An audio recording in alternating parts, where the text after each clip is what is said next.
Check one, two.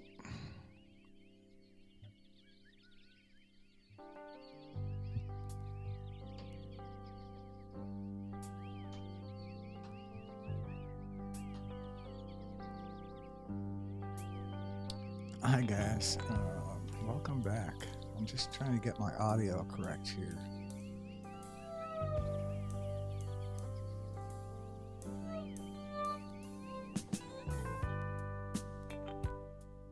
I can barely hear it. Means you can probably barely hear it as well, but it's a bit confusing.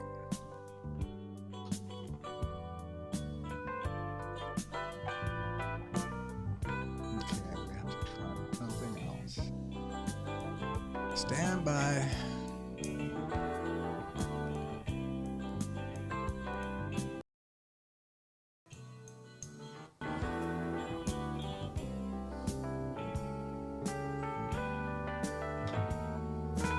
There it is.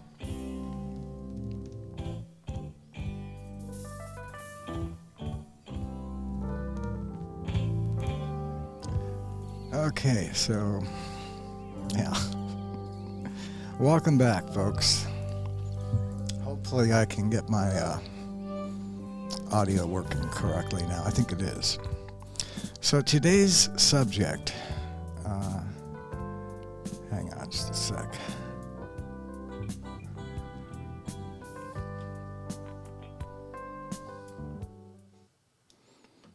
All right. So today's topic is a little bit easier than the last one. I had to spend about 2 hours on the last topic because it was all about my greatest discovery, right? The ancient alien theory applied to the story of Adam and Eve. And an unbelievable discovery. It will go down in history. Because it's that big, and it might be something that could help in the disclosure in the disclosure process, because Christians should have a way out of this, and it's easy. They don't have to give up their belief in Jesus and God and all those things. I don't have to give it up either. But what we have to acknowledge is that the Elohim were an extraterrestrial race. And I can't say extraterrestrial too many times. So, hi guys. Happy Friday, right? We made it through the week. I know what it's like. I just retired recently, so I almost died, but I bet you guys are ready for a good Friday night, and I hope some of you come in, but I know most of you will probably watch this later. But it is live on Facebook, so I guess I'll just, before I jump into it, I'm going to be doing my presentation based on the article in emergingtruths.com, my website, and it's about the Ark of the Covenant. And what we're going to talk about is not where is it, although I will mention that I think it's possible it's in Ethiopia. You've seen the shows, right? And there's only one reason why I'm pretty convinced of that, and that is because in a rare interview with one of the caretakers of the Ark, which, by the way, they never leave that building. They're in there constantly, apparently. But one of the caretakers said, when asked about the Ark and what is it and what does it do, and his reply was, the Ark is a thing of fire. And that meshes well with what the Old Testament says. So just thought I'd throw that in there. But I don't really care where it is now. I don't think it's in operation anymore. It was, you know, but also I have to mention that there's a YouTube channel called Cosmic Connection, and they supposedly are talking to aliens who are on the internet. I always thought that would be fun on online, like if you met someone who claimed to be an alien. Um, and that happened to me once on AOL. I don't know if it's ever happened to you. There was a guy on AOL, that shows you how old I am, uh, who went by the name Arklatar. I wonder if any. I bet some of you know, because some of you are my friends and saw him back. Well, actually, Jim Boyle at least saw that. I think he saw it. Anyway, Arklatar. Just throwing it out there before I dive into the topic. There's a couple of preambles I want to give you. Um, so let's see, where was I? On the Ark. Preambles about what? What are we doing today? Arklatar. Oh yeah. So Arklatar, I didn't, of course, believe him. I looked at his profile, and it said his favorite thing was the Crystron emitter on board his ship. And that sounded fairly hokey, right? Not sold at all. But then I decided to test him. First, I watched him to see, like, what is he saying to various people. And his comments were always rather muted, not very strong. It looked like he was more interested in just kind of making friends. But I asked him a question, and he answered it. I said, we pretty much all know there's a hybrid program going on that the Greys are carrying out. They're making hybrids between humans and Greys. And I was wondering if you knew, I asked, why this is happening. And this transaction occurred about probably 15 years ago. 15 years ago, at least. And his answer was, sometimes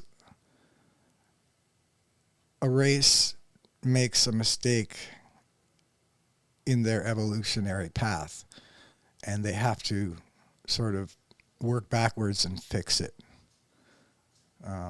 That's pretty much what he said from memory.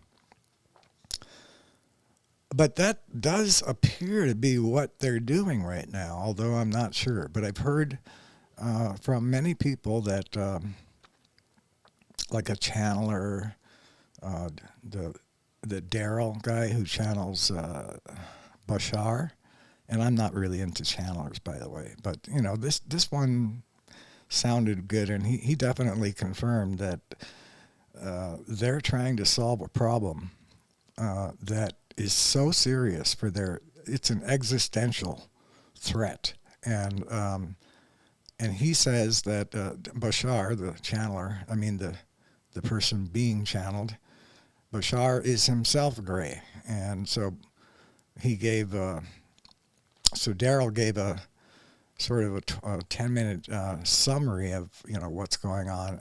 I'm not going to repeat it here because I'm not sure it's true, but one of the things that he did say, what did he say? Just that also that it was so serious that they actually decided to go hive mind, and they can do that with telepathy. But apparently it's not easily reversible, or if it is, I don't understand. But they considered this problem so serious that the only way they thought they could fix it is by sort of linking all of their minds together. And in the process, they lost their individual initiative. And I think they may not have gotten it back. And I'm not sure. I mean, the other really fascinating to me tidbit from this channeler was that the praying mantises are actually working for the Greys in this sense that the Greys were worried about going hive mind, and they knew that because they were going hive mind, they would have no individual initiative, and apparently that includes like the initiative to go back to the way things were. So, well, there's a couple of things that praying mantises are doing supposedly. One is that they're just watching the Greys to make sure that they don't make a wrong decision somewhere with their hive mind. And then the other thing is that apparently they're going to reverse the process or help them reverse the process. But is that what's going on here? Are they trying to fix their race by mixing their genes with ours? And why would that even be possible unless they were some form of human? So I just don't, what are you going to do with that? Right? And I'm laughing because I'm looking at myself over here, and I guess I'm happy because I have teeth again. They're artificial, a little bit better than George Washington's wooden teeth, but not the kind of technology I was hoping for. That's all right. Nothing ever comes true. All right. Well, listen. I hope I'm live right now. I'm going to check my chat. Oh, there is a user. Good evening, he says. And I don't know his name because Ecamm is not showing me. Anyway, good evening to you, sir, or ma'am. Probably sir. Women are afraid of ETs. Did I tell you that? I'm going to generalize, knowing that generalizations suck. I love that joke. Think about it.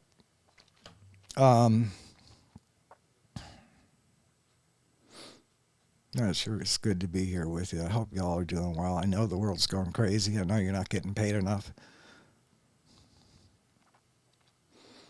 Nobody's getting paid enough.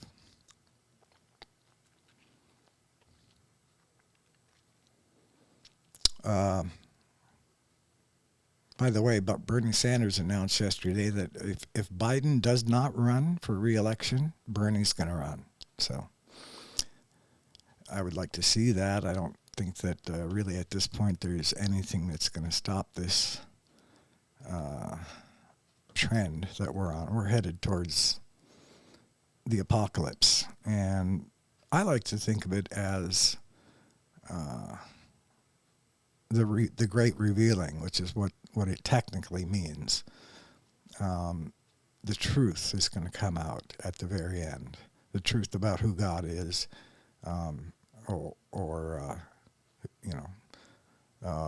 who else may be up there besides Jesus working on this project, if I may put it like that. Because, by the way, Jesus did say that there was going to be a last day, which is very interesting to me. I mean, first of all, what that means is that there is going to be an end to this project. He doesn't know the exact date, but his Father in heaven knows, apparently. That's what he said. I think we're heading there because, all of our systems are terminal. All of our institutions are terminal. Let's look at the political situation. You can see that everyone in Congress is bought off, just about. And that's the truth. It's not hyperbole. There's a reason why the Congress does not do the bidding of the people. It's because the people don't pay them as much as the donors do. And, they can continue to get elected if they say enough promises that they never keep. But all of that's going to change. So that's politically, that system is terminal. It's not going to last much longer. And really, capitalism itself is terminal. We're in the end stages of capitalism, which, if we don't make a positive change, this, according to experts, will lead to fascism, because it always does when capitalism.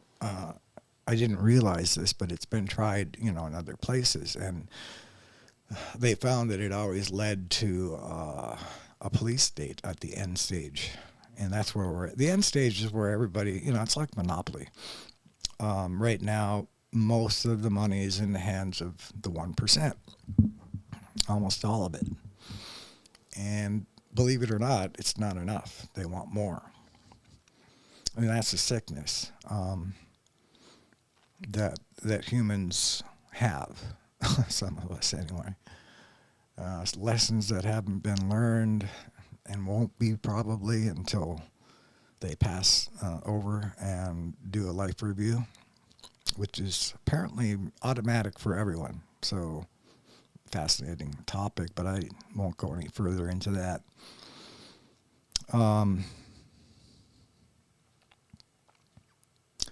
I hope your health is good, and I hope that financially you're not being evicted. It's breaking my heart watching, not even watching, just thinking about what they're saying on the news. It just pains me so much, because that could be me out there. It was me. I'm in a better place right now, but I mean, the world is a scary place, and when you have to, like if you're looking for work and it's just terrible. But thank God I'm not looking anymore. If I had my wish, I would set you all free from your jobs and provide everything you needed, because that's kind of where I'm at now. Not that I'm anyone special, right? But it is my wish for you, whoever you are, and I believe firmly that it will happen. My wish is for you to be happy, and constantly happy, and that's my wish for myself too. And I can tell you one thing, I'm happy to be here on a Friday night. So let's get into it. The Ark of the Covenant. So this is the most recent article I wrote, and I wrote it about 2 years ago, I think. And my goal there was just to sort of find every single reference to it and figure out what is the deal with this thing. And so I have to tell you right up front, I found my second greatest discovery in this story. And it was, I don't want to just blow it right now and put it out, because I want to make you wait a little bit. Otherwise, I won't have any friends in here. So it's my ball, and you guys have to stay.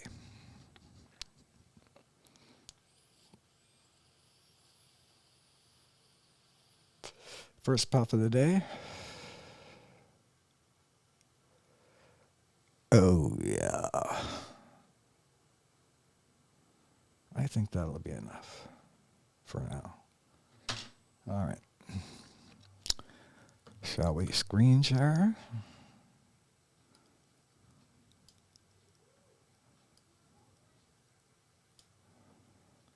And go to the right page.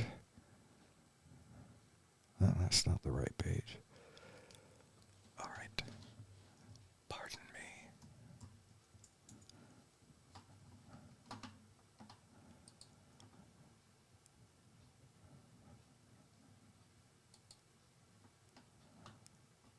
Yeah. Okay. We'll go to screen sharing.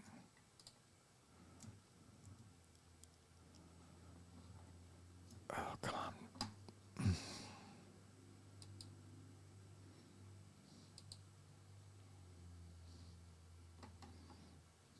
Where am I at now? I can't see my face. Sorry.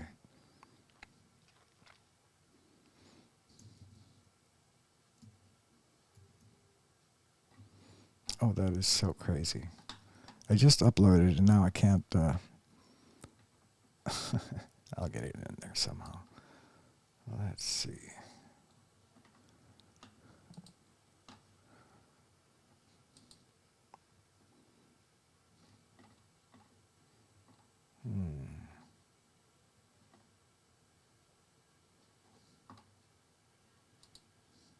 Ah, there it is.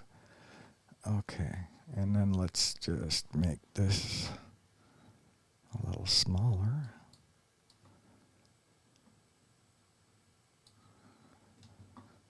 Okay, so the first thing I want to tell you about this, we don't really know exactly what it looked like, but I want you to see in this picture, it's the best fitting picture according to the description and the function, which is what my greatest discovery was. This area here, if you can see my pointer, that's where the Lord would appear. And this area would be filled up with smoke. And that's a clue as to what we're going to cover, what my greatest discovery was. But this presentation has also just lots of facts. But the discovery, I think, is something that will excite you. It's something that never, well, excited me because I don't think anyone's ever realized that it's probably right, and that well, anyway, let's get on. I hope you don't mind. I'm going to read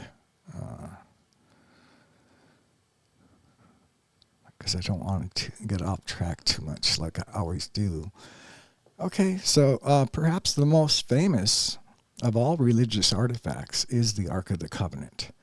This mysterious device, kept at first under a tent and later in Solomon's temple, was considered the throne of the Lord because he appeared there when Moses would go in to speak with him.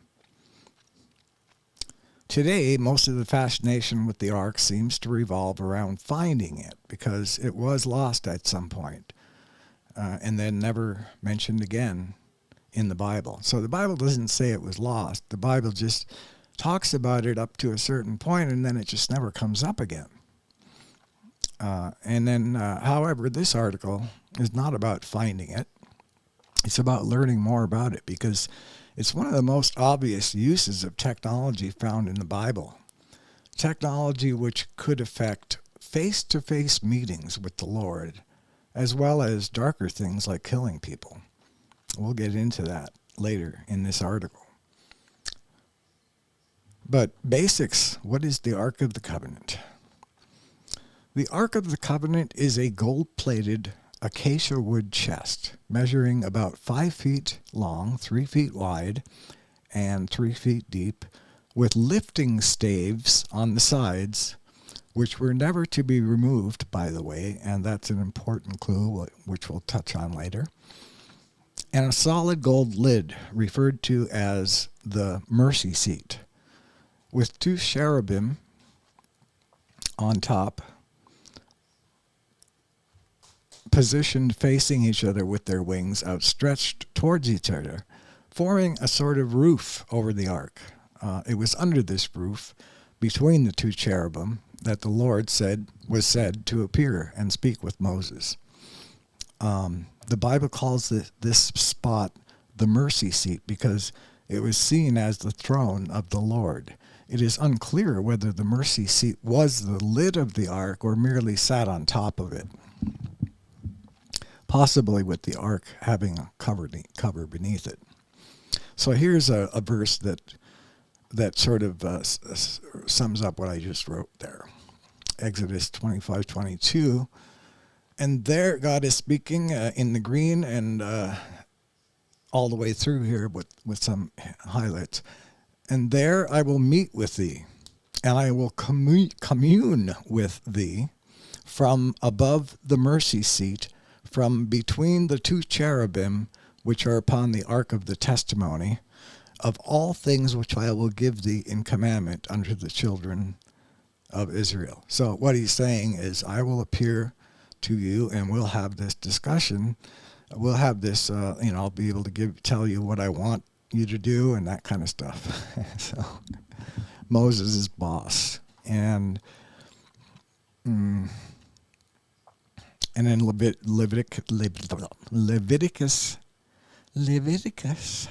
and the Lord said unto Moses, Speak unto Aaron thy brother, that he come not at all times into the holy place, within the veil before the mercy seat, which is upon the ark, that he die not. For I will appear in the cloud upon the mercy seat. Okay, now we have to explain that because that doesn't seem very clear when you read it.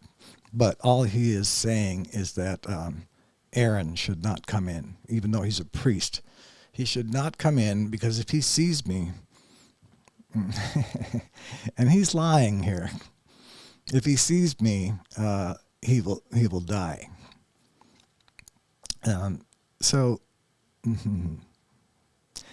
right. Let's keep reading because I know what I want to say right now, but I don't want to jump the gun because then I'm just going to get all screwed up. So notice in the Leviticus passage, the Lord says he will appear in the cloud upon the mercy seat. What cloud is he talking about? The cloud was the result of incense that was to be burned there in that location, as this verse explains. And he shall put the incense upon the fire before the Lord, that the cloud of the incense may cover the mercy seat that is upon the testimony, that he die not. Again, see, mentioning that he die not, the idea, this is what makes I'm going to get to it, but okay, let's just go. I can't wait to tell you what I want to tell you, but I better not. But just remember that that he die not is triggering me because I just want to tell you about that. Hey, welcome, second Facebook user. It's good to have you here. It's weird. Okay. Can't even get my mouse to go where it wants to go. Okay, so notice in the Leviticus passage, the Lord says he will appear in the cloud upon the mercy seat. Cloud, but yeah, we read that. And then, and Leviticus says, and he shall put the incense upon the fire before the Lord, that the cloud of the incense may cover the mercy seat that is upon the testimony, that he die not. I'll explain that dying part later. So what we have here, it sounds like okay, good, we're here. It sounds like a projection device that needed the cloud of incense to function, much as we use smoke with lasers, right? When we do a laser show, and it helps if there's smoke in the air because that illuminates the path of the laser. And so it's very clear to me, but it wasn't immediately recognized. I didn't immediately recognize what was going on. I can tell you that I knew about the incense.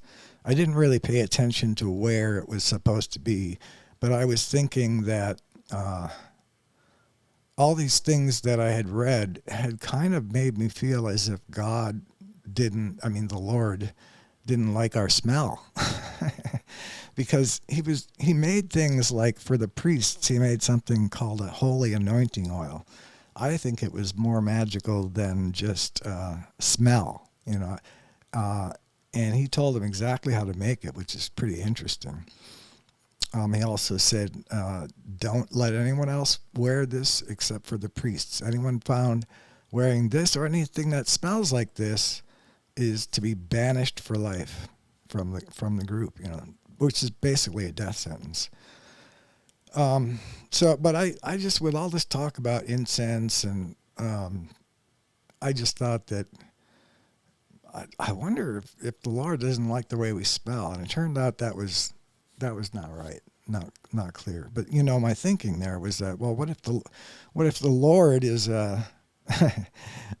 a gray alien or some alien. I mean, I know he looks like he's probably human looking, but um,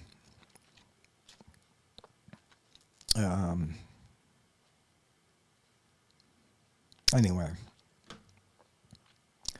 So so that's the big discovery for me was that we're already here, anticlimactic. I hope it was good for you. Um, no, we're going to cover a lot here, but we've gotten to the main subject here already. As you can see in this illustration here, there is the way they used to make incense burn was that they would start with a pot full of coals, and then they would put the incense above that somehow, and the incense would burn, and then you can see the smoke going up there, and it's this is a different Ark of the Covenant shape here. All of them have different imagined shapes. We just don't know exactly. But this is good enough because it shows that smoke formed a cloud. So whoever did this picture at least read the Bible and interpreted it correctly. That this is supposed to form a cloud, and the reason now here's what's funny. Remember all this talk about if you see God's face, you will die. What is that all about? And the only explanation that was ever given to me was that they used to worship idols, wooden idols, as gods before Abraham was found and made nations out of. But yeah, so.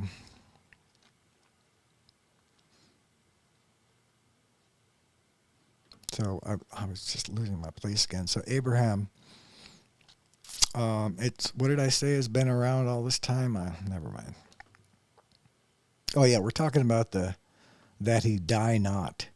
So that is one of the most peculiar things in the whole Bible. The idea that we can't see him. But then this story comes along and says, oh, but Moses met with him face to face. How does that make sense? And why didn't Moses die from being with God and seeing his face? Well, according to the Bible, and this is like what the Bible is. Sometimes you just start getting a feel for what's really true and what was imagined, right? So, what was? Oh yeah. So what he told Moses was that he's going to he wants you to fill up that chamber there with smoke, and then his image will appear within the smoke, and because it's within the smoke, he's not going to see the complete, untarnished, unfiltered image. Rather, he'll be inside of a cloud, but he'll be able to make out his face. And I don't know if he projected his whole face or if it was just the whole body, or if it was just the face. And when it says mercy seat, I almost imagine a miniaturized little figure sitting there speaking to Moses. And by the way, every time Moses had one of these meetings with the Lord, he was instructed to take some additional incense and make a cloud right in front of himself. So I'm not exactly sure what that was for. But yeah, so the Lord said that he won't die because he's going to be Moses won't die from seeing him because he's going to be partly shrouded. And that was the warning against Aaron as well, because he was saying that if Aaron sees God, then he's going to have to die. That doesn't make any sense either, but that's what the Bible said, and we'll hit it. I think it's in some of the quotes, but let's go on. The reason given for the incense cloud was to partly obscure the perfect image of God, thus nullifying the law that anyone who sees God would die. But as the case so often is in the Old Testament, one suspects that this reason was not the real reason for the cloud, that cloud of incense. And man, we're going to get into it. There's some amazing just facts about Aaron and what happened with Aaron's two sons. I can't wait to tell you, but we're getting there. So so the Lord is telling Moses that the purpose of the cloud is just to sort of shroud him a little bit. And I think the real reason here in yellow may have been to allow the image to be seen. So this was like really just like a 3D hologram, just like we've seen in Star Wars. And isn't it amazing that here we are looking at 4,000-year-old texts, and we're seeing holodecks. It's just, believe me, I've got more proof to tell you that that's what was going on, and it's coming. Okay. Many may be asking at this point, why would anyone who saw the Lord's face die? The Lord himself told this to Moses, but didn't explain it. Exodus 33:20, and he said, "Thou canst not see my face, for there shall no man see me and live." Why? The Bible doesn't say. Did he want to keep his appearance a secret? If so, why? To me, the elephant in the room here is that he's not exactly human. That's the only thing I can think of, why he's hiding it. But would he look that different? Even if he was an Elohim, we were made in their image, so I'm not sure. I'm just not sure at all. I don't think anybody is. But Moses got to see what he looked like. And then you may recall from your reading of the Bible, if you read it, and also from a previous episode of mine called the Mount Sinai event. Did I do that one yet?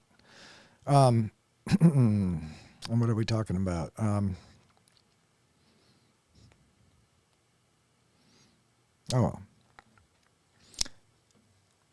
losing my place a lot.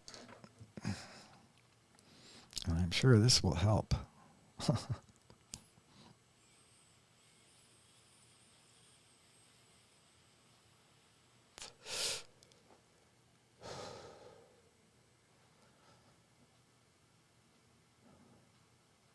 Good. I don't want to cough. Yeah, no.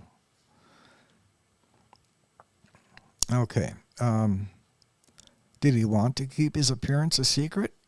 If so, why? Or was it because, as some commentaries suggest, our mortal bodies could not take the shock? We simply don't know. But there are dozens of verses that attest to this concept. To see a list of these verses, visit Death Due to God's Presence. That's a hyperlink to an article that really goes into that and doesn't have a great explanation, but they wanted to explore it. So if you want to, just go ahead and hit this page on my site and emergingtruths.com, and you'll see it. All right, so why is it called the Ark of the Covenant? Well, the word ark just means a chest or box used to house and preserve something. Covenant means contract or agreement. This contract was simple. If you keep my commandments, which were written on the, those 10 commandments, I will be your God and protect you. The 10 commandments were written upon 2 stone tablets which the Lord gave to Moses on Mount Sinai. The ark was intended to be the home of these tablets, hence the name Ark of the Covenant. What else was in the ark? In addition to the 2 stone tablets, the ark also contained Aaron's rod and a golden pot of manna. Well, that is very interesting. Not sure what to make of that, right? Both Moses and Aaron had rods that were endowed with miraculous power during the plagues of Egypt. And it was, in fact, Aaron's rod that, when cast down on the ground in Pharaoh's court, became a snake.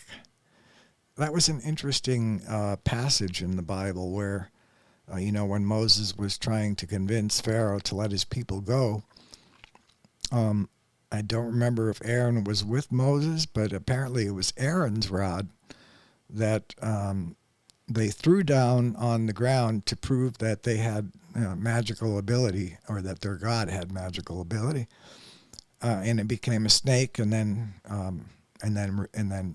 returned back to a rod. But guess what? The Bible says that the magicians of the court of that king, that Pharaoh, were able to do the same thing. So then, apparently the Lord stepped it up, to some things that they can't do that the Lord can do. And so it went on from there. But it was Aaron's rod. That was an interesting thing to me, because I always thought it was Moses. So later during the Exodus, Aaron's rod became the target of another miracle. The people had been grumbling against Aaron, a Levite, being made a high priest. They were grumbling about him being made a high priest. So Moses, he was not worthy. So to solve this problem, Moses placed a rod from each of the 12 tribes into the tabernacle tent with the ark. The next morning, Aaron's rod, and only his, had budded, blossomed, and yielded almonds. Now that's a lovely trick, and certainly requires high technology,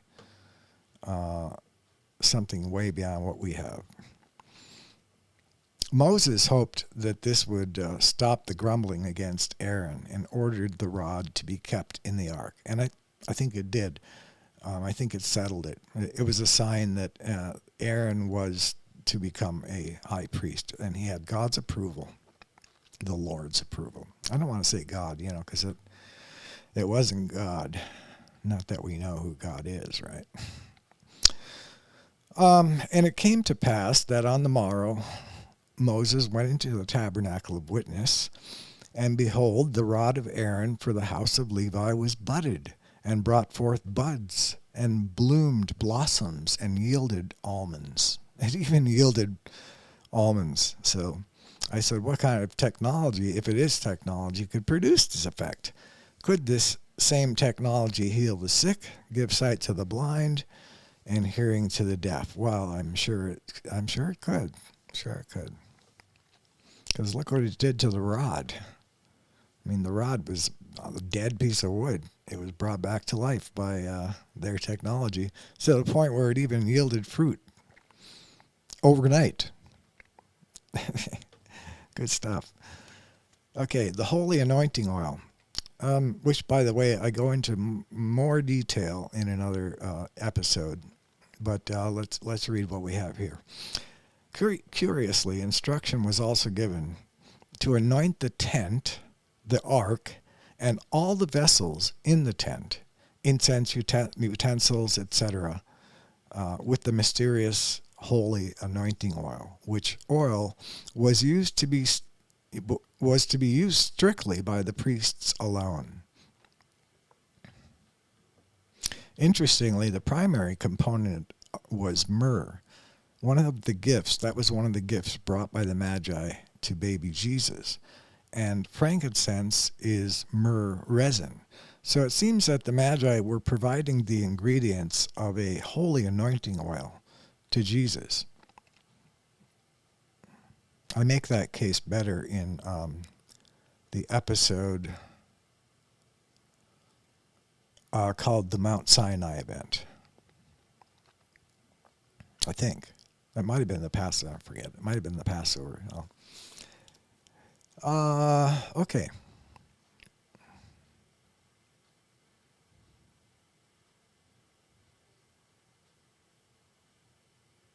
Oh, the Magi. Speaking of the Magi. So here's a picture of them. One of the most beautiful oil paintings I've ever seen. Showing the Magi following the star. Back to the Old Testament. No one knows why the Lord required his priests to use this oil, but it was serious business. Any non-priest caught wearing this oil was to be put to death. Okay, the golden pot of manna. The reason for keeping the golden pot of manna in the ark remains mysterious, partly because no one knows what the manna really was. There are some tantalizing clues, however. There is a psalm, it's Psalm 78, declares it to be angels' food and seems to marvel that man was given the opportunity to eat of it. Psalm 78, 24 and 25, and had rained down manna upon them to eat, and had given them of the corn of heaven. Man did eat angels' food. He sent them meat to the full. So here we have something really interesting coming out of Psalms, which is a book that I avoided when I went to read the entire Bible. So I guess I lied when I said I read the entire Bible, because I did leave out Psalms and Proverbs, because I felt that was a distraction from the story, and it was. It was a distraction from the evolution of the story of the Hebrews, so I just wanted to keep going with that. But and most of the Psalms are just, I don't know, they're songs, and if you like church songs, good for you. I don't. But out of this boring book of Psalms, boring for me, some people it's their favorite book, so I don't want to offend. But out of that book comes something that we would have never known otherwise, and that was that this manna was something that the angels eat. And so, it's very clear to me that the manna had something like white powder of gold in it, because, and if you don't know what that is, that's okay. But you have my permission not to know about that, okay? Thanks.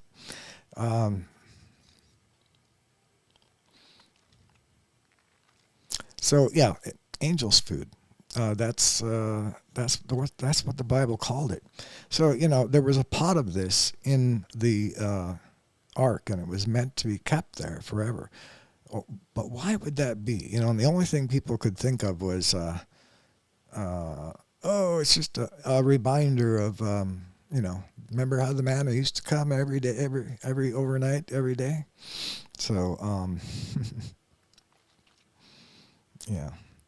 And so, but there are some clues here which might explain it. The homily of the Papyrus of Turin declares that the manna to be the, quote, flesh in which divinity resides, unquote. In this excerpt, Mary, pregnant with Jesus, is seen as the new ark because within her was the true manna, the baby Jesus. So this text here, homily of the Papyrus of Turin. O noble Virgin, truly you are greater than any other greatness, for who is equal in your greatness, O dwelling place of God, the Word? To whom among all creatures shall I compare you, O Virgin? You are greater them. You are greater than them all. I don't know where that O comes from. That's a typo.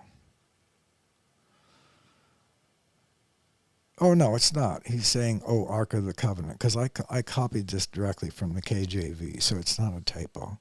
But you are greater than them all, O Ark of the Covenant, clothed with purity instead of gold. You are the ark in which is found the golden vessel containing the true manna, that is, the flesh in which divinity resides. Wow. Well, that's inside information that's never been distributed beyond the homily of the Papyrus of Turin. Because he's saying to the Mother Mary that she is the true manna, and that's what she dwells within. Is that it doesn't make a lot of sense, but that's what it's saying.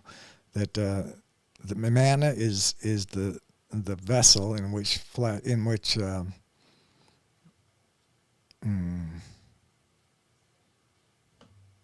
divinity resides. So that's that.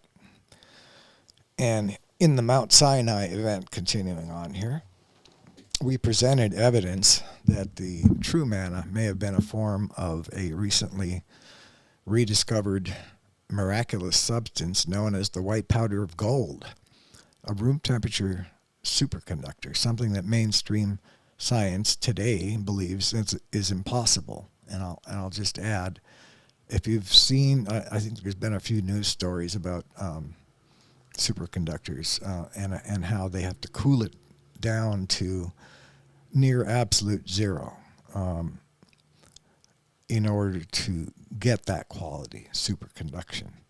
But the white powder of gold exhibited superconduction at room temperature. And if we ever had that, if we could, the story is still kind of on that. White powder of gold is still in flux or almost dead. So I think it's been killed off. I'll get more into that in another episode, or did already.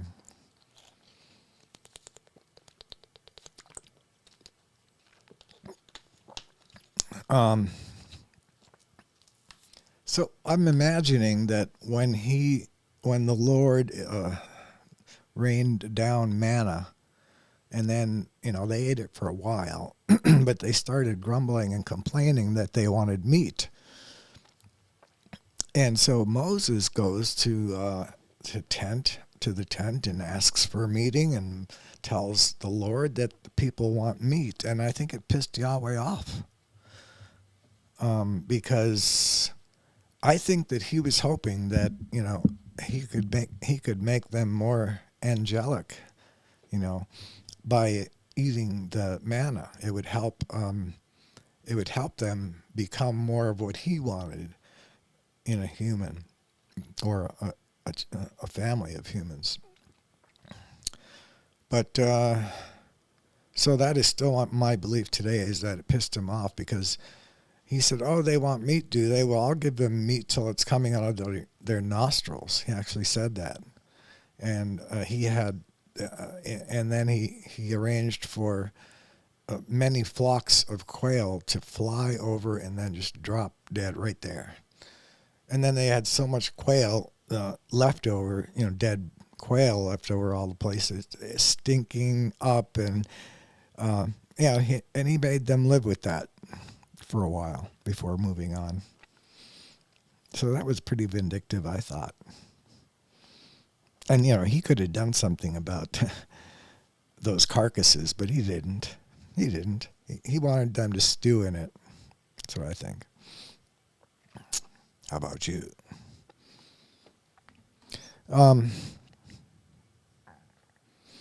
So yeah, a recent recently rediscovered miraculous substance known as the white powder of gold, a room temperature superconductor, something that mainstream science today believes is impossible. This substance was observed to have supernatural qualities such as the negative weight and the ability, such as negative weight and the ability to vanish and reappear during heating and cooling.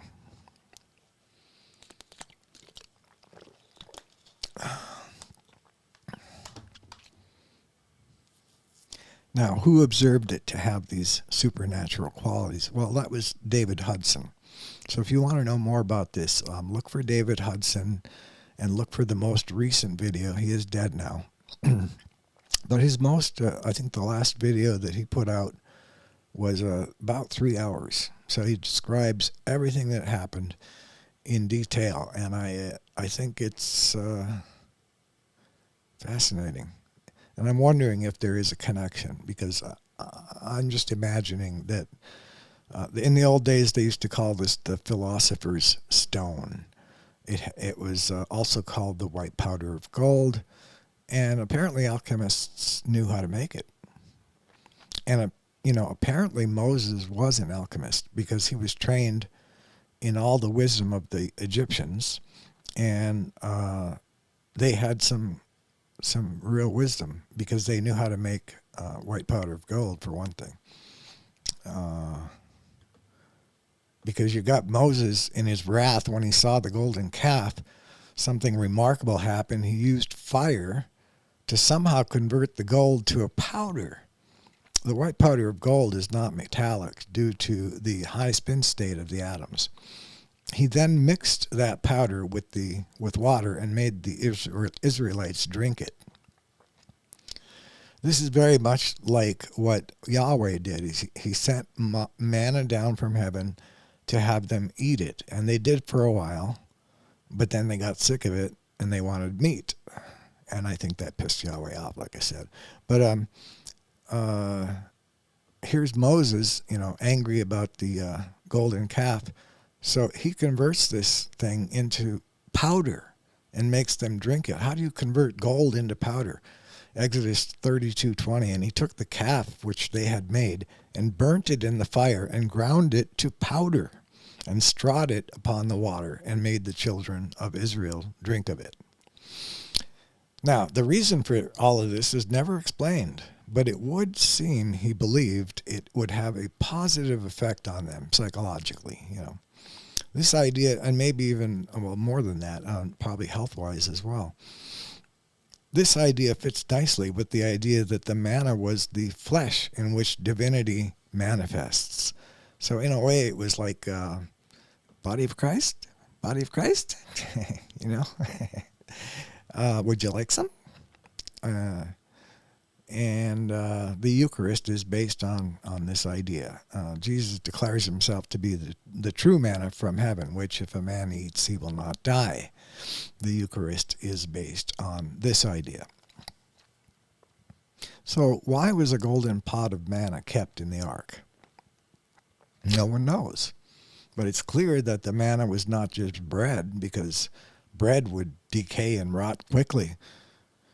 If this was indeed the white powder of gold, then one might reasonably conclude, given its miraculous properties, that it had something to do with the functioning of the ark.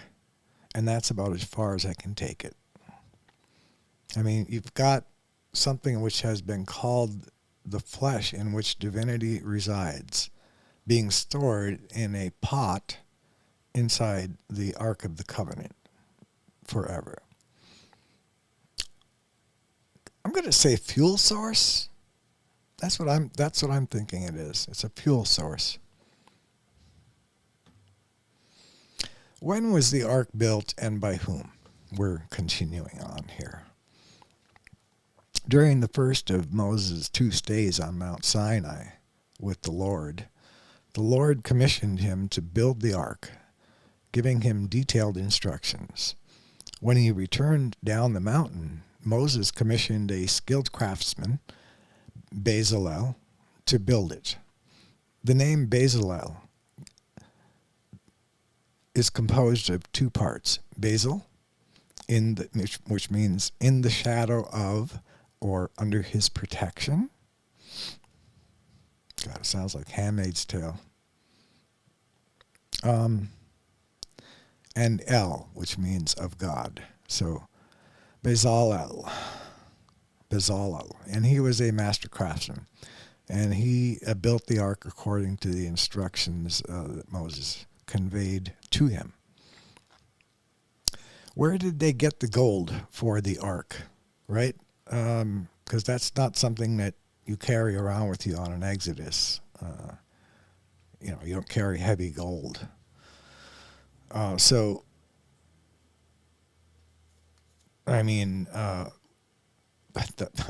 I'm trying to say is it's a good question, right? Where did the gold come from? Because they didn't have it. They didn't have that much. They were slaves in Egypt, right? So, well, it turns out that before the Exodus, Moses was told by the Lord to tell the people that they should borrow jewelry from their neighbors, their Egyptian neighbors, silver, gold, anything in that line, silver and gold, to borrow as much as you can. Earrings and stuff like bracelets, whatever you can borrow. And so there was enough of them, and it turns out that the Egyptians were very kind, and they did lend them this jewelry, and then the Israelites skipped town. Not very nice, but okay. I know Yahweh was pissed at Egypt because when he destroyed the firstborn, not Egypt, Egypt, yeah. It seemed like Yahweh didn't like the Egyptians. He said, "This day I'm executing judgment on all the gods of Egypt." So apparently they were real. So that's where they got the gold from. They borrowed jewelry just prior to. And here's the verse that comes from, Exodus 11:2. "Speak now in the ears of the people, and let every man borrow of his neighbor, and every woman of her neighbor, jewels of silver and jewels of gold." Which is interesting for two reasons. One, we're told that the Israelites had been slaves, yet they were apparently on good enough terms with their Egyptian neighbors that they could borrow gold and silver from them. And two, it would appear that the Lord had always intended to have the ark built, since he instructed them to borrow the gold for it prior to their exodus from Egypt. And then you know what happened with that gold, right? Because Moses was gone for a full 40 days or something like that. 40, it could mean the Bible could mean just a time that was around that length.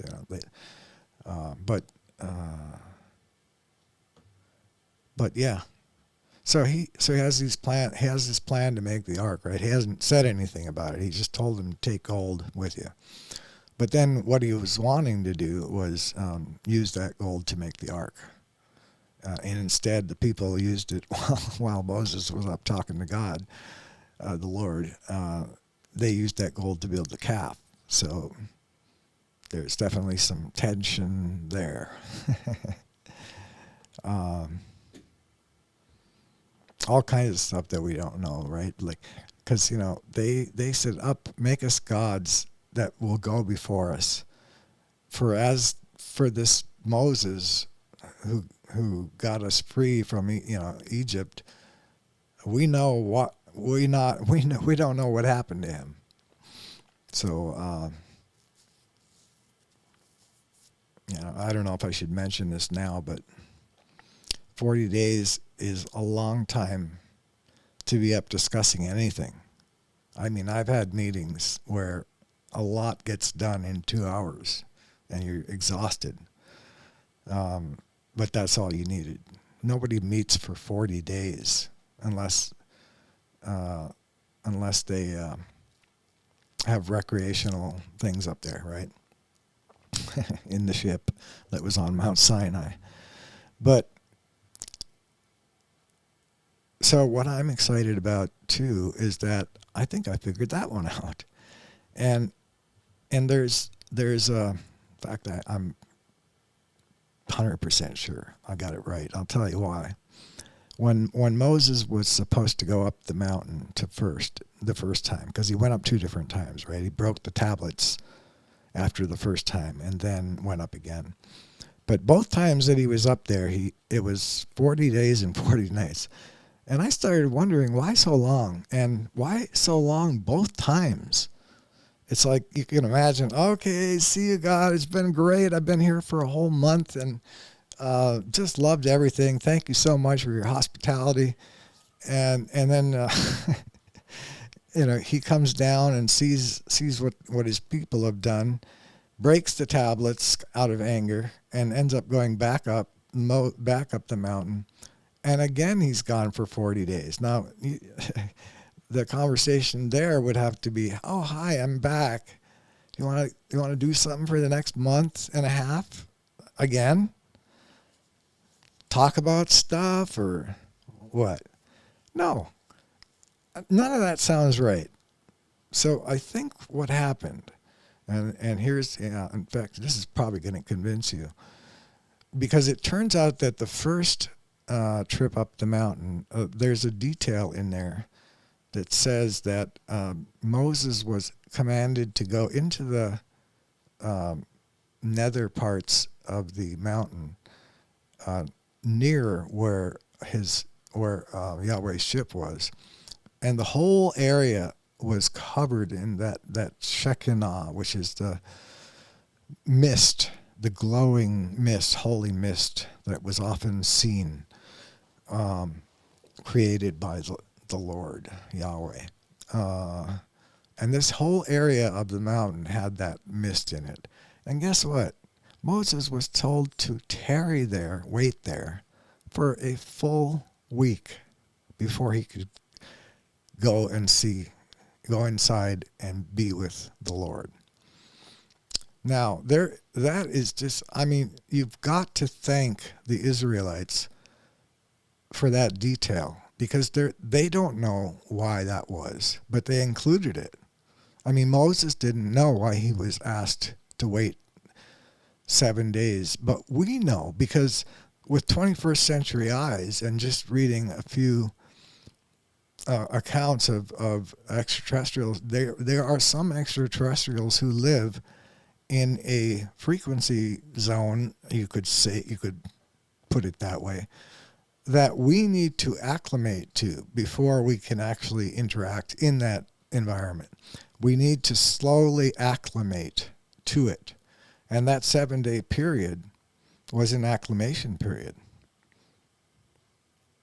And on top of that, time did not flow at the same rate as it flowed for the people down below.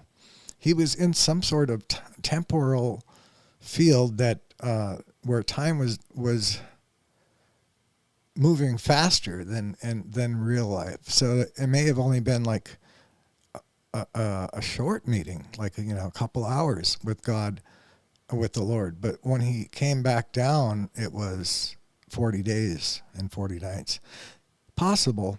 But I'm reminded of the fact that when he went up the second time, which also was for 40 days and 40 nights, he added in his, I don't know if it was if he told the people or if he just wrote it down, but it's written somewhere that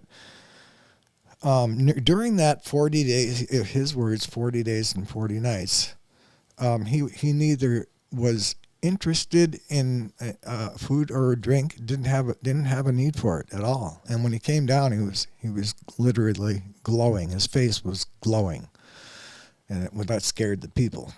So that's what I think is happening.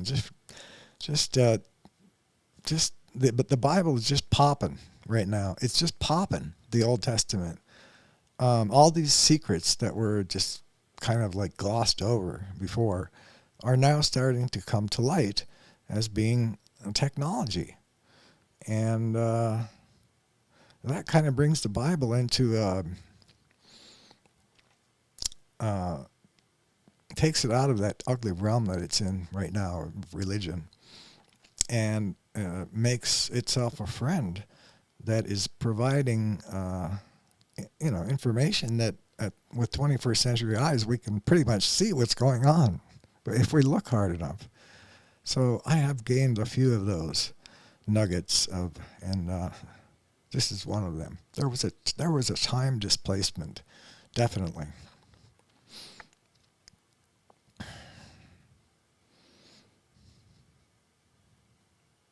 Yeah. So when they said, "Let me read this to you about what the people did," and when the people saw that Moses delayed to come down out of the mount, the people gathered themselves together unto Aaron and said unto him, "Up, make us gods, which shall go before us. For as for this Moses, the man that brought us up out of the land of Egypt, we wot not what is become of him." Because he was gone 40 days. The phrase, which shall go before us, isn't explained, as I was mentioning earlier. But when the ark was built, it's written that the ark itself went before them during their journeys to find them a good place to camp and to scare off or kill their enemies in advance, like snakes and stuff. So Numbers describes this in Numbers 10. And they departed from the mount of the Lord 3 days' journey. And the ark of the covenant of the Lord went before them in the 3 days' journey to search out a resting place for them. And the cloud of the Lord was upon them by day when they went out of the camp. And it came to pass when the ark set forward that Moses said, "Rise up, Lord, let thine enemies be scattered, and let them that hate thee flee before thee." And when it rested, he said, "Return, O Lord, unto the many thousands of Israel."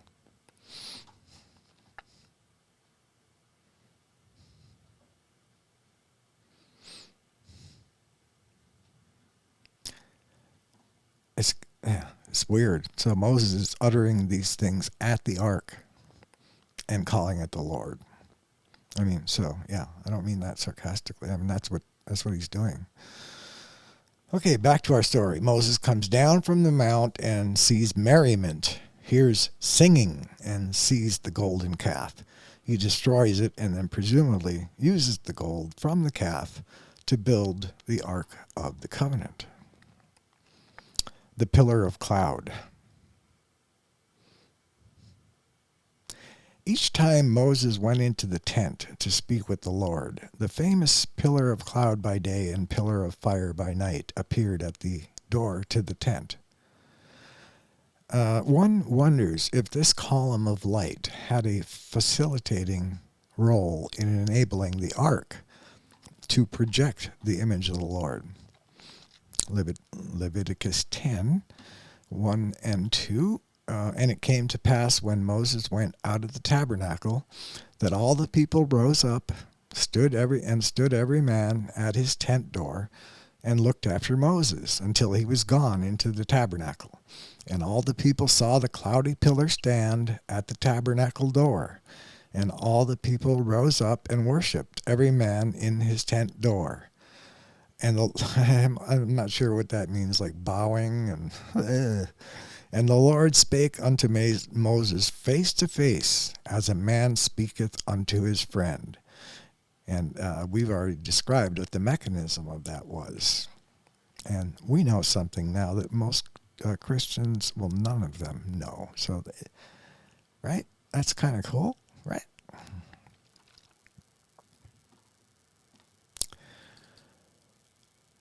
Yeah, and the only reason I don't call myself a Christian, is I call myself a Jesus lover and a believer because I believe that the stories are true.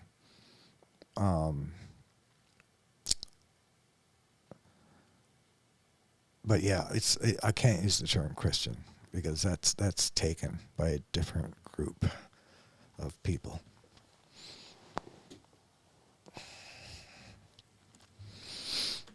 Okay. Um, but I guess this article, me, is talking about the column of light now, and that's just a fascinating. And it's one of the most. If you're going to cover technology in the Bible, this is one of the biggest. It's like a laser beam, and actually, I'll just show you an image here. Now, this is not a real image, but I think it gives a good idea for what it might have looked like. Now, the main thing I want to draw your attention to is that none of the beams of the UFOs like spread out. They're not like cone shaped, you know. They are solid, more like a laser. They're just straight down. So this thing was like during the night. It was heated, not heated, glowing, a mist, and during the day there was more light, so it just looked cloudy. I don't think it actually changed its nature at all. It was just that it looked one way at night, like it was just glowing, and the Bible's word for glowing is always fire, because that was their closest approach, closest analogy. And by the way, what this picture, how did they get that column there? It turns out it's an iPhone 6 or iPhone issue. They have a rolling shutter. So if during the rolling to take the picture, if during any of that time a lightning strike occurs, then at the moment at where that shutter is when the lightning strikes gets lit up.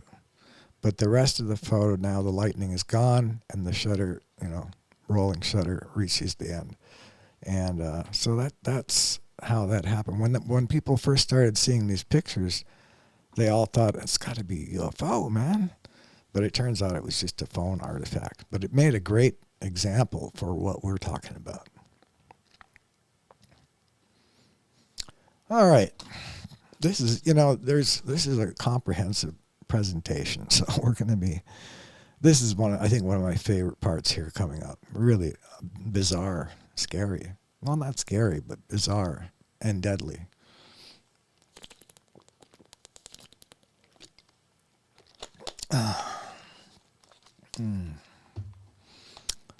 So the Ark kills Aaron's sons on the spot. This was a very weird thing. When I first read this, all I knew was that Aaron's sons, they were tasked by Aaron to provide coals for the incense and what else? Something else. But they had gotten drunk and they didn't follow the exact instructions about what kind of coals should be used for the incense burner. So apparently the Lord had and it didn't say this anywhere, but the Lord had designated a very specific substance and for these coals, and they didn't use that, and that and because they didn't use the right coals, and the Lord later called it strange fire, meaning foreign fire, rather than the fire that we expected. Now this all plays into this theory that there's only one reason why he could be so upset about the wrong type of coals, and that is because he wanted that cloud to be made out of a certain smoke, and only that smoke would work well for his purpose. So guess what happens? I mean, the Bible just says that, well, let's read it.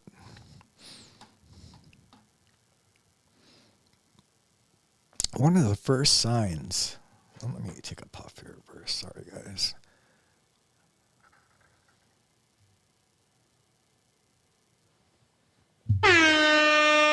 Yeah, foul, I know.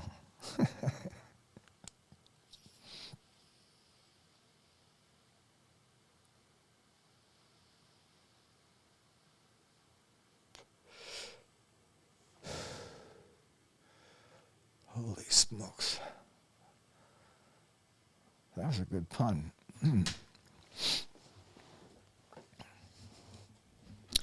All right. All right, what? All right, we're going to continue. Well, continue then. Shut up. Okay. All right. One of the first signs that the ark was more than it appeared was when it killed two of Aaron's sons. Aaron, who was Moses' brother and right-hand man, had delegated to his sons the task of burning incense in the tent where the ark was. Apparently they'd been drinking. This is inferred from what Moses later spoke on this incident. And whereas they were supposed to use coals from the altar of incense in the tabernacle, they used coals from some other fire. And for this seemingly minute transgression, they were killed on the spot. Leviticus 10. And Nadab and Abihu, the sons of Aaron, took either of them his censer and put fire therein, and put incense thereon, and offered strange fire before the Lord, which he commanded them not. So they were already commanded not to do this, but they did it. Probably because in their minds they just didn't. They thought, well, this couldn't matter, right? Same thing. Pretty much the same as what we were using before, as at least they thought. And there went out fire from the Lord and devoured them, and they died before the Lord. So,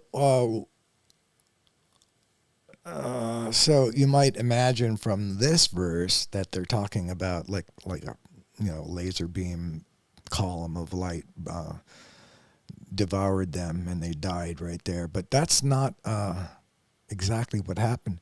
It's more detailed, and this is the fun stuff here.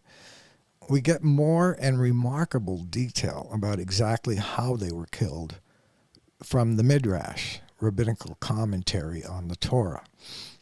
That's what the Midrash is. It's a rabbinical commentary on the Torah. Two threads of fire, perhaps we should read light. In fact, not perhaps, we should. One for each son, emanated out of the mercy seat. See, so we're talking about when, up in Leviticus, it just said there came out fire from the Lord, went out fire from the Lord and devoured them. But what they really meant was all this took place inside the tent, and it was the ark that did it. And the ark was actually somehow smart enough to be able to send out a beam or a thread of fire or something glowing hot, right, into each nostril of each of the two sons. And so it two threads of fire, perhaps we should read light, one for each son, emanated out of the mercy seat. So two threads emanated out. I guess one thread for one person and the other thread for the other. But then each thread was forked into two threads and entered into their nostrils, burning them from the inside while leaving their clothes untouched. In the Midrash it says this: two threads of fire came out from the Holy of Holies, and they were disparted into four. Two entered into the nostrils of the one, and two entered into the nostrils of the other, and thus consumed them. Their souls were burned, but not their garments. For it is said, quote, so they went near and carried them in their coats, unquote. I don't know what that last part was about. This raises a lot of questions. First, why the nostrils? Given that incense is related to the nose, was this an intentional act? Oh God, this is before I wrote this part before I really got the part about the image projector, figured out. So I think I was still on the tack that is it related to smell? Is something about our smells you don't like, or is something about your smell we might not like? And how would we smell you anyway? But was this an intentional act of the Lord intended to make the point that the smell offended the Lord, or were the nostrils?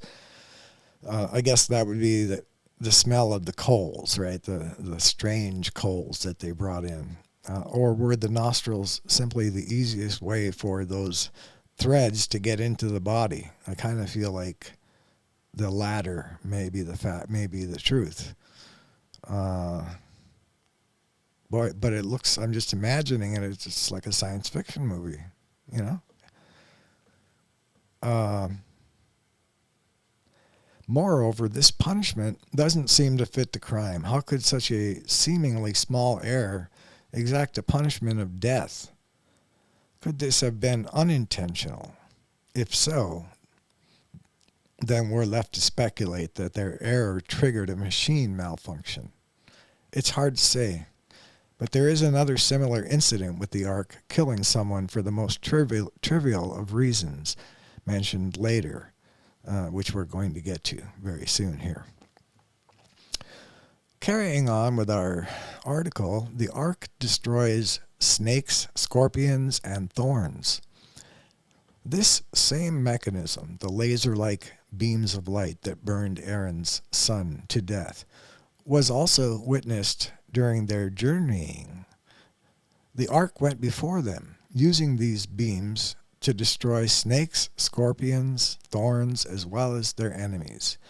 By the way, when it says the ark went before them, no one is clear on whether that means that the ark was like moving on its own,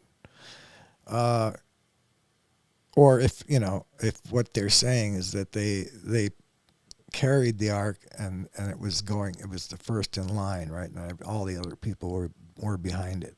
I think that's more like what it's really saying.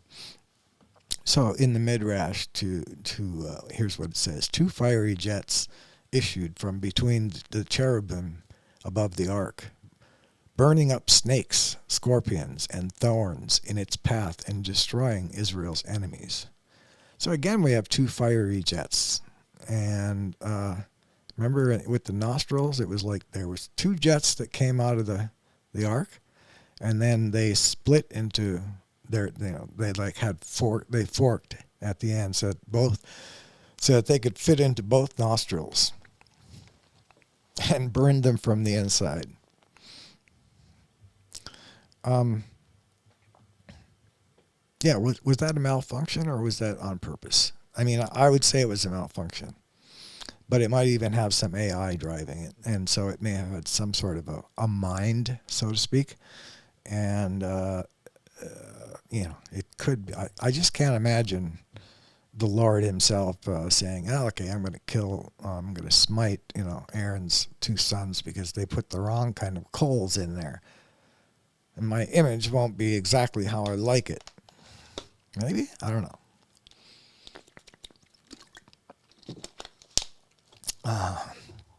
This begs the question: who was controlling the ark such that it could locate and target these objects on the ground for destruction via its beams? Someone had to be able to see these objects and activate the ark's beams. Was this done from above, or was the Lord's presence somehow inside the pot of manna, as suggested by the Midrash? Shem. Next paragraph. The ark stops the river Jordan to allow it to be crossed. One of the most famous miracles of the Old Testament was when Moses held up his rod to part the sea. But another equally amazing and almost identical incident occurred later, but this time it was attributed to the ark. As the Israelites were about to cross the river Jordan to come into Jericho, marking their coming into the promised land, the priests carrying the ark went first. The moment their feet touched the water, the river ceased flowing as if dammed upstream, and they could see the waters building up there, being held back. The priests then tarried to allow the people to cross over the dry riverbed, then crossed over themselves. Once all were crossed, the river resumed its flow. Here's some corny little pictures, but great to at least visualize what it might have looked like being held back up here so that they could cross over dry land. And how dry it was, well, it's probably very muddy, right? Who knows? I don't know. But just so you know, this is the context here was pretty. It was a pretty big event because for 40 years they had been in the wilderness and they were finally coming into the promised land. There was a river that they had to cross, and the ark helped them do that. And so let's read that verse from Joshua. And as they that bear the ark were come unto Jordan, and the feet of the priests that bear the ark were dipped into the brim of the water, for Jordan overfloweth all his banks all the time of harvest, that the waters which came down from above stood and rose up upon an heap very far from the city Adam. There was a city Adam, named after Adam, that is beside Zeraton. And those that came down toward the sea of the plain, even the salt sea, failed and were cut off, and the people passed over right against Jericho. And the priests that bear the ark of the covenant of the Lord stood firm on dry ground in the midst of Jordan, and all the Israelites passed over on dry ground until all the people were passed clean over Jordan. Next, the ark destroys the walls of Jericho. In the battle of Jericho, the ark was marched around the city once a day for 7 days, preceded by the armed men and 7 priests sounding 7 trumpets of ram's horns. On the 7th day, the 7 priests, sounding the 7 trumpets of ram's horns before the ark, compassed the city 7 times, and with a great shout, Jericho's wall fell down flat, and the people took the city. Da-da-da! Hope they were bad people.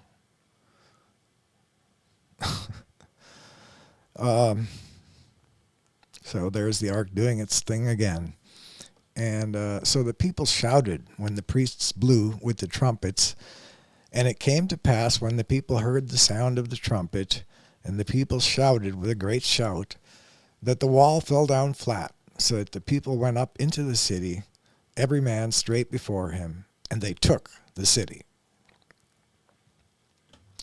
Next, the ark kills thousands for merely gazing at it. During a battle with their enemy, the Philistines captured the ark from the Israelites and kept it for 7 months. However, after 7 months, they gave it back in a hurry because an array of plagues befell them wherever they took the ark. At Ashdod, it was placed in the temple of Dagon. The next morning, Dagon was found face down, bowed down before it. And on being restored to his place, he was on the following morning again found face down and broken. This time broken. The people of Ashdod were smitten with hemorrhoids. A plague of mice was sent over the land. The affliction of boils was also visited upon the people of Goth and Ekron. On advice from their diviners, the Philistines gave the ark back to Israel. Those are smart diviners. And in the field of Beth Shemite. And the Beth Shemites offered sacrifices and burnt offerings. Out of curiosity, the men of Beth Shemesh gazed at the ark, And as a punishment, 70 of them, 50,000 and 70 in some manuscripts, which would seem wrong, were killed dead. Leviticus 10. And he smote the men of Beth Shemesh, because they had looked into the ark of the Lord. Even he smote of the people 50,000 and 70 men. Okay, they're written right out there. 50,000. And the people lamented because the Lord had smitten many of the people with a great slaughter. Very much like what was done in Egypt.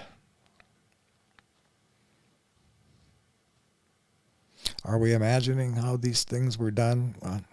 I suppose we are. And I suppose it was probably technology. Disguised to look like something, not extraterrestrially delivered, but it was. Next up, the ark kills an Israelite for merely trying to help hold it up. And you have to remember, the authors of, we assume Moses wrote this, right? But you have to remember that they didn't know anything about technology. So all of this is, everything they see, everything the ark does, they assume it's the Lord doing it intentionally. But I think I'm going to show you here, and we're getting close to the end, but this is another great observation. So in the last incident we'll cover in this article, an Israelite named Uzzah put his hand on the ark as it was being transported in order to help stabilize it, because the oxen were shaking it. For this transgression, he was killed on the spot by the ark. 2 Samuel. And when they came to Nachon's threshing floor, Uzzah put forth his hand to the ark of God, and took hold of it, for the oxen shook it. So he was trying to stabilize it, didn't want it to fall over. And the anger of the Lord was kindled against Uzzah, and God smote him there for his error, and he died by the ark of God. Okay, here we have another incident where the punishment does not appear to fit the crime, just like with Aaron's sons, right? Recall the commandment that the lifting staves were never to be removed.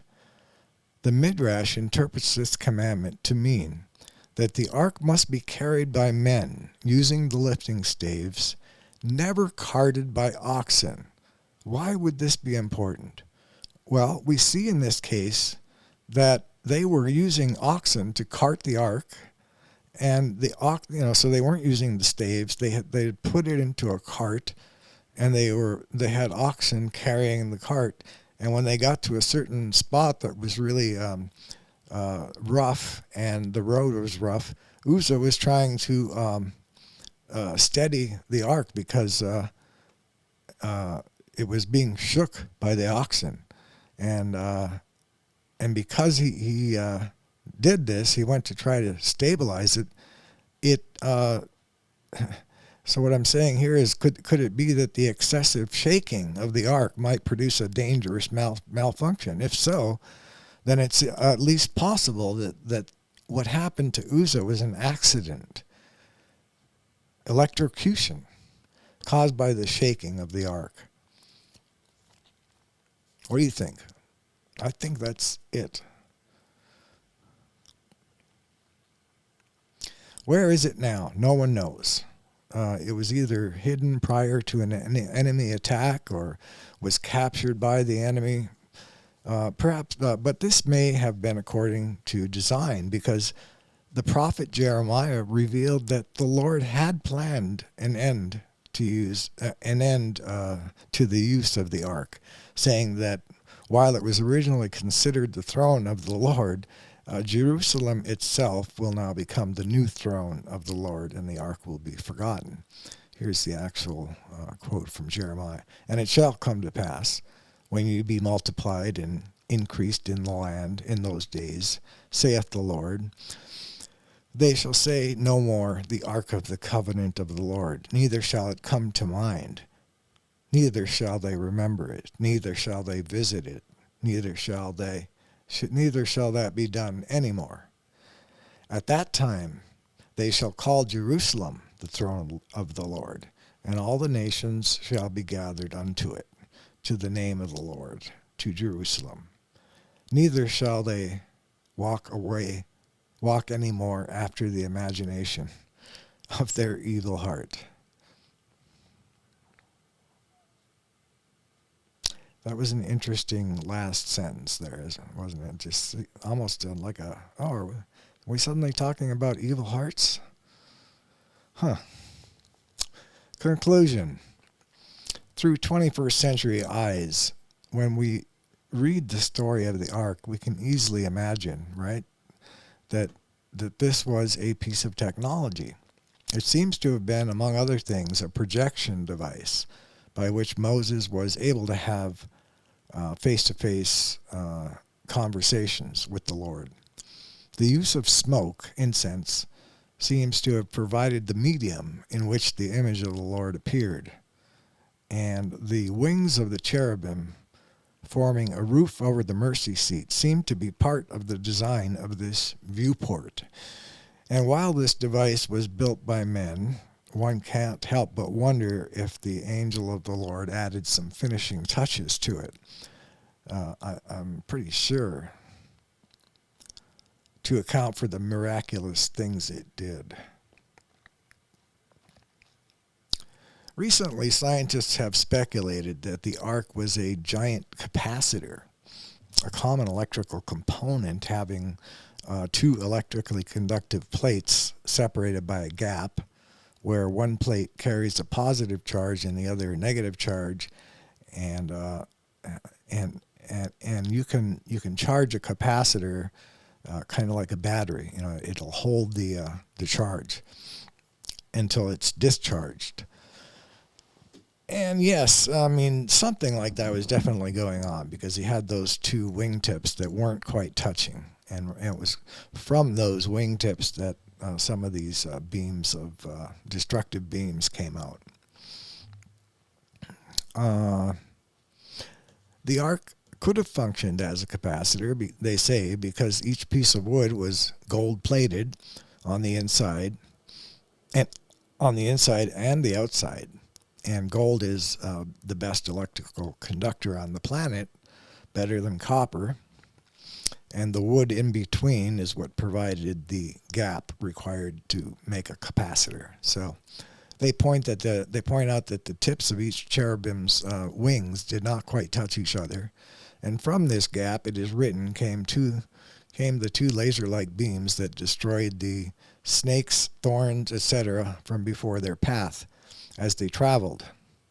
The Lord only knows the details of this technology, but we can see from the text that it certainly does sound like technology. And with that, we have reached the end. That's everything. That's everything about the covenant. In fact, that's more about the covenant than you're ever going to get anywhere else. Aren't you a good salesman? And because nobody got the idea that this was, the smoke was, the purpose of the smoke was to help form, to be the medium for the image that was transmitted there. And so we've got a very strange thing here, it says that Moses could talk face to face with God. So apparently he saw God's face, right?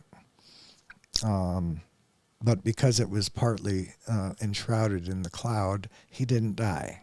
See, I think that was just a lie. I think the lie was that anybody that sees God dies from it. It doesn't even explain why that would be the case, and it doesn't explain whether it would be God that would be doing the killing because you saw his face, or was it just a natural reaction to seeing his face? Because if that's who God is, well, geez, I don't want to be around God if I can't even look in his face. So you can see Yahweh was for a different time.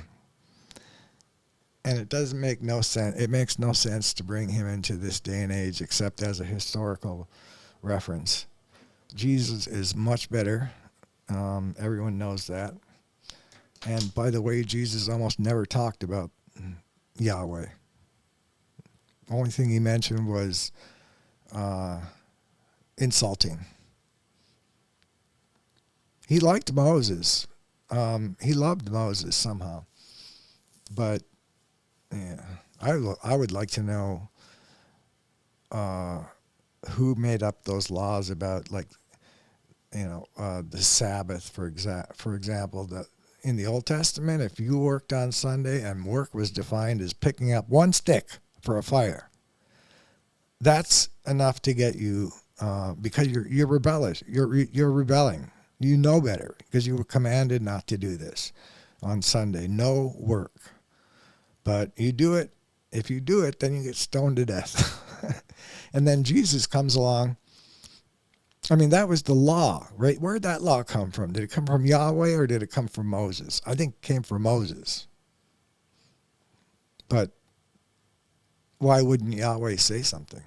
Did he just give up at Mount Sinai? Did he just say that, that's it? I'm not going to do anything with these people anymore? Because I know he's been at that point. He admitted that in the Bible.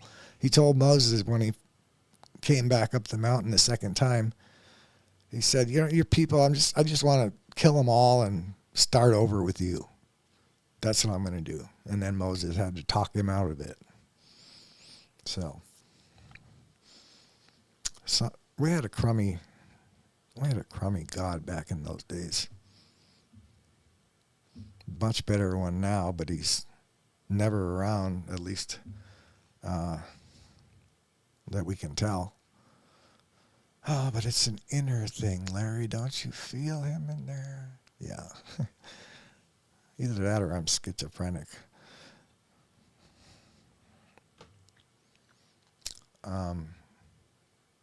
It's been a pleasure to be with you again.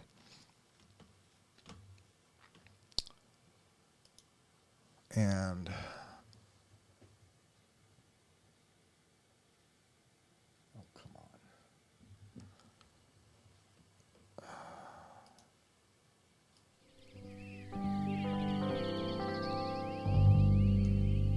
yeah, this has been another episode of Emerging Truths. And I hope you enjoyed that, and I hope you come back. And by the way, don't forget, if you like the video, click the like button. That'll help me a lot. And please subscribe.